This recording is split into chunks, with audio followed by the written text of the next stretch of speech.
મિર્ચી morning. ગઈકાલે મને કોઈએ પ્રપોઝ કર્યું. એ પ્રપોઝલ હતી કે ઇન્સલ્ટ હતું એ તમે નક્કી કરો.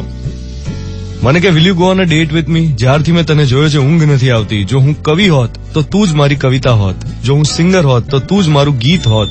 જો હું પેઇન્ટર હોત તો તું જ મારું સુંદર ચિત્ર હોત. જો હું લેખક હોત તો તું જ મારી વાર્તા હોત. બટ યાર ધ્વનિત, હું તો કાર્ટૂનિસ્ટ છું. મેં કીધું વાહ, પ્રપોઝલ છે કે ઇન્સલ્ટ? લાઈફમાં આપણે નાની નાની વસ્તુઓને બહુ સિરિયસલી લઈ લઈએ છીએ, બહુ સિરિયસલી, અને પછી સખત એટલે સખત દુઃખી થતા હોઈએ. નાની નાની વસ્તુમાં આપણે એને એટલું મોટું સ્વરૂપ આપી દેતા હોઈએ.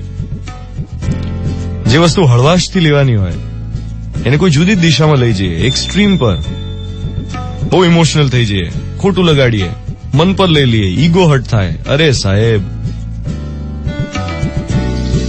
લાઈફ એટલી સિરિયસ નથી જેટલી આપણે બનાવી દીધી છે. એક એક્ઝામ્પલ લઈએ ખાલી, જેલસીનું. જો છુપી જેલસી આપણને દરેક માણસ માટે હોય છે કે તમારે કેટલું સારું, માર્ચ એન્ડિંગનું પ્રેશર જ નહીં, અમને જુઓ, તમારે કેટલું સારું, દરેક કામ માટે નોકર છે, અમારે તો નોકરે મળે નહીં ને મળે તો ગામડે જ જતા રહે વારે વારે, તમારે કેટલું સારું.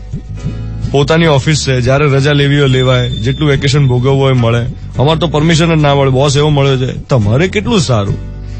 આ દરેક વાક્યમાં છુપો અસંતોષ છે.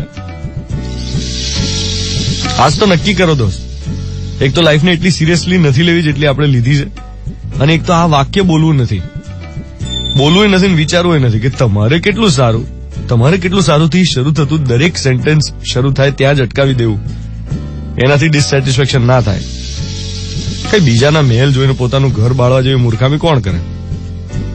હમણાં મારા એક ફ્રેન્ડે નવું ઘર લીધું તો ઓલમોસ્ટ 90% લોકોને એમ થયું કે યાર આને કેવા જલસા છે. મેં નોટિસ કર્યું કે બધાના મનમાં એવો છુપો ભાવ હતો કે આવું આપણને હોય તો કેટલું સારું. અને પછી એ થોટને એટલો બધો સિરિયસલી લઈ લે કે મનમાં ને મનમાં બળ્યા જ કરે. બધાને બધું નથી મળતું અને એ જ હકીકત છે. એને સ્વીકારો નહીં તો લાઈફ ટાઈમ અસંતોષ રહ્યા જ કરે નાની નાની વાતોમાં.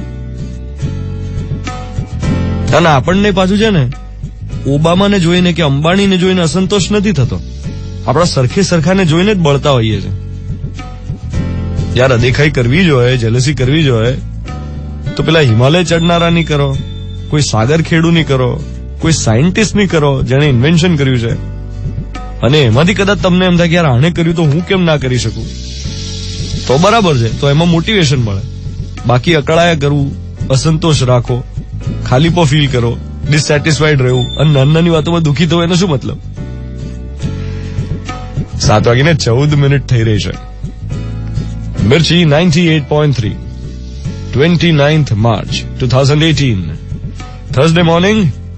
હું છું ધ્વનિત તમારી સાથે. આ હતો આજનો મોર્નિંગ મંત્ર. Good morning my dear.